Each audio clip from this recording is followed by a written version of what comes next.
1 सितंबर 2025 का जो supreme court का टेट को लेकर जजमेंट आया है, बहुत सारे शिक्षकों के बीच में बहुत सारे प्रश्न को खड़ा कर दिया है। मेरे हर वीडियो में बहुत सारे कमेंट आते हैं, हालांकि मैं उसका इंडिविजुअली रिप्लाई नहीं कर पाता हूं, समय का अभाव है, लेकिन समय निकालकर पढ़ता जरूर हूं। और कुछ ऐसे प्रश्न यदि मुझे समझ आता है तो उस पर मैं वीडियो भी बनाता हूं। आज का भी जो वीडियो है इसी से संबंधित है। कुछ प्रश्न ऐसे हैं जो कि मेरे भी समझ से बाहर है, लेकिन कुछ प्रश्न ऐसे हैं जिसको मैं बार बार बताने का कोशिश किया हूं, लेकिन बहुत सारे शिक्षकों का बार बार उसी तरह का प्रश्न आ रहा है। आज मैं आपको 2 बातें बताने जा रहा हूं, इसको गौर से और ध्यान से जरूर देखिएगा। कोई भी कानून या अधिनियम जब बनता है तो साथ में उसके रूल्स भी बनते हैं। उसी प्रकार RTE एक्ट 2009 जो बना है उसमें उसके रूल्स को भी डिफाइन किया गया है। अब आपको मैं बता दूं कि एक्ट अधिनियम होता है और रूल्स नियम होता है। एक्ट अर्थात अधिनियम यह बताता है कि क्या करना है, वहीं रूल्स बताता है कि कैसे करना है। उदाहरण के तौर पर ये RTE एक्ट है। इस एक्ट के 2 भाग हैं। ये एक्ट का पहला पार्ट है जो कि अधिनियम कहलाता है। इसी एक्ट में दूसरा पार्ट है जो RTE रूल्स कहलाता है। जो बातें एक्ट्स में क्लियर नहीं होती है उसे रूल्स के माध्यम से समझा जा सकता है। रूल्स क्या कहता है, एक्ट को दिशा प्रदान करता है। आज हम इसी से संबंधित कुछ चर्चा करेंगे जिससे उन शिक्षकों को थोड़ा क्लैरिटी मिल जाएगा जिनकी नियुक्ति RTE एक्ट लागू होने के बाद हुई है। RTE एक्ट के बारे में आप सभी ने पढ़ा होगा। उसके अनुसार से जो शिक्षकों की नियुक्ति कैसे होगा, 23(2) में क्या कहा गया है, ये आप सभी को पता होगा। उसी से संबंधित मामले में RTE रूल्स क्या कहता है, आज हम इसके बारे में थोड़ा चर्चा करेंगे जिससे कि आप लोगों को और भी क्लैरिटी मिल जाए। RTE रूल्स के 17, 18 और 19 ये शिक्षकों के मिनिमम क्वालिफिकेशन क्या होगा, कैसे होगा, इन सब बातों की चर्चा करता है, जिसमें देखेंगे कि आखिर RTE एक्ट क्या चाहता है। इसके रूल्स 17 में यह लिखा गया है कि सेंट्रल गवर्नमेंट एक एकेडमिक अथॉरिटी बनाएगा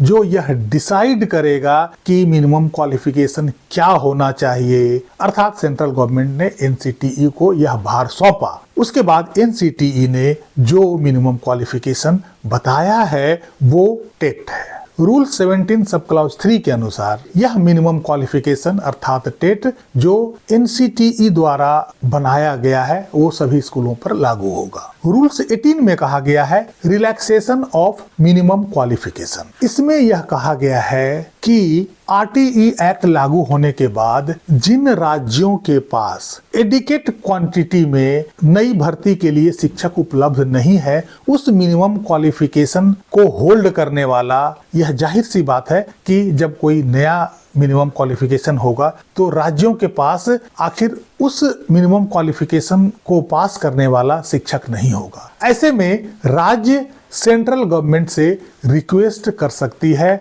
और रिलैक्सेशन मांग सकती है। रूल 18 सब क्लॉज 3 में कहा गया है कि यदि सेंट्रल गवर्नमेंट उचित समझेगी तो यह रिलैक्सेशन दिया जाएगा। रूल 18 सब क्लॉज 4 में कहा गया है नेचर ऑफ रिलैक्सेशन क्या होगा और कितने साल के लिए होगा, जिसमें कहा गया है कि यह रिलैक्सेशन 3 साल तक या अधिक से अधिक 5 साल तक हो सकता है from the commencement of this act. इसी क्लॉज में सबसे इंपॉर्टेंट बात कहा गया है कि विद इन विच, अर्थात जो रिलैक्सेशन मिला है 3 साल का या 5 साल का, और उस रिलैक्सेशन में जिन शिक्षकों की नियुक्ति हुई है जो टेट पास नहीं किए हैं, teacher appointed under the relaxed condition, अर्थात जिन शिक्षकों को रिलैक्सेशन दिया गया था, अक्वायर द मिनिमम क्वालिफिकेशन अर्थात TET specified by the academic authority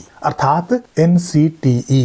इस रूल्स में यह क्लियर कहा गया है कि राज्य सरकारों को जो 3 साल या 5 साल का रिलैक्सेशन मिला था, जिसमें वो बिना टेट पास किए हुए शिक्षकों की भी भर्ती किया था, उन सभी शिक्षकों को 5 साल के अंदर मिनिमम क्वालिफिकेशन को हासिल करना होगा अर्थात टेट को पास करना होगा। उस 5 साल को बाद में 9 साल कर दिया गया अर्थात 5 साल और प्लस 4 साल और जो कि 31 मार्च 2019 को समाप्त हो गया। रूल्स 19 में यह कहा गया है, who do not possesses the minimum qualification laid down under sub rule 2 अर्थात जो NCTE ने डिसाइड किया है TET at the time of commencement of the act अर्थात जब यह एक्ट शुरू हुआ था उस समय जिन शिक्षकों के पास मिनिमम क्वालिफिकेशन नहीं था, to acquire such minimum qualification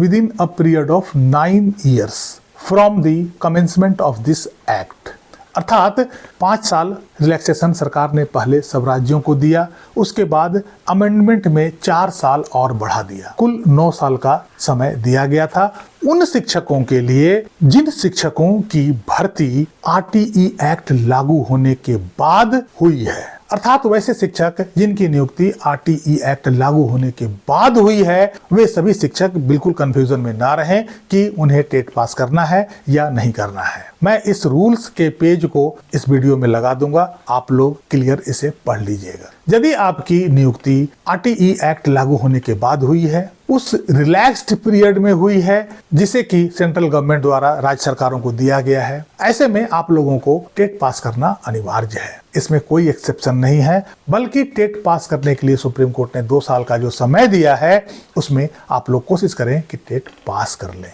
नहीं तो आगे आने वाला समय में आप लोगों को राहत मिलने की संभावना नहीं है, एटलीस्ट इस कानून के हिसाब से। बाद में कानून ही चेंज हो जाए उसकी तो कोई बात नहीं, लेकिन अभी तक जो RTE एक्ट बना है इस कानून के हिसाब से आप लोगों को खास करके राहत नहीं मिलने जा रहा है। इस रूल से एक बात और भी क्लियर हो जाती है, जितनी बातें रूल्स में कहा गया है उससे यह साफ जाहिर होता है कि RTE एक्ट लागू होने से पहले नियुक्त शिक्षकों के लिए यह कतई नहीं है। इसलिए जब भी कोर्ट में इस मुद्दे पर बहस होगी तो क्लैरिटी आ जाएगी, क्योंकि अभी तक इस मुद्दे पर सही मायने में बहस ही नहीं हुई है। बाकी इस एक्ट के और इस रूल्स के हिसाब से RTE एक्ट लागू होने से पहले नियुक्त शिक्षकों के लिए टेट पास करने का कोई ऐसा निर्देश नहीं है। बहरहाल इस अंक में यहीं तक। कैसी लगी जानकारी कमेंट करके जरूर बताइएगा। वीडियो को लाइक कीजिएगा, चैनल को सब्सक्राइब कीजिएगा। मिलते हैं